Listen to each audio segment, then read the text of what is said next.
પ્રશ્ન: નીચેનામાંથી કયું કારણ નર્મદા નદી દ્વારા ડેલ્ટાને બદલે મુખ પ્રદેશ બનાવવાનું સૌથી યોગ્ય રીતે સમજાવે છે? વિકલ્પ એ: નદીનો નીચો પ્રવાહવેગ અને ઓછો કાંપ વહન. વિકલ્પ બી: સખત ખડકોમાંથી નદીનો પ્રવાહ અને મુખ પ્રદેશમાં પ્રબળ ભરતીની અસર. વિકલ્પ સી: નદીના મુખ પાસે ઉચ્ચ પર્વતમાળાઓની હાજરી.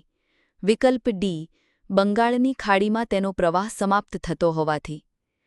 મારા વહાલા દર્શક મિત્રો, જો તમને સાચો જવાબ આવડતો હોય તો કમેન્ટ અવશ્ય કરજો. સાચો જવાબ છે વિકલ્પ બી: સખત ખડકોમાંથી નદીનો પ્રવાહ અને મુખ પ્રદેશમાં પ્રબળ ભરતીની અસર. વિગતવાર સમજૂતી: નર્મદા નદી ડેલ્ટા નથી બનાવતી, કારણ કે ભ્રંશ ખીણમાંથી પ્રવાહ. તે સખત અને સ્થિર ભ્રંશ ખીણમાંથી વહે છે, જેના કારણે તે ઓછો કાંપ એટલે કે સિલ્ટ અને કાંકરા વહન કરે છે. ઊંડો અને સીધો માર્ગ: તેનો પ્રવાહ માર્ગ પ્રમાણમાં સીધો અને ઊંડો છે, જેના કારણે કાંપ જમા થવા માટે પૂરતી સપાટ જગ્યા મળતી નથી. પ્રબળ ભરતી એટલે કે ટાઇડલ બોર: તેના મુખ પ્રદેશમાં અરબી સમુદ્રની ભરતીની અસર ખૂબ પ્રબળ હોય છે.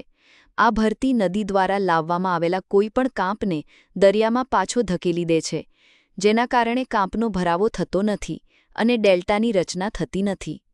મુખ પ્રદેશ એટલે કે એસ્ચ્યુએરી એ ખારા અને મીઠા પાણીનું મિશ્રણ ઝોન છે.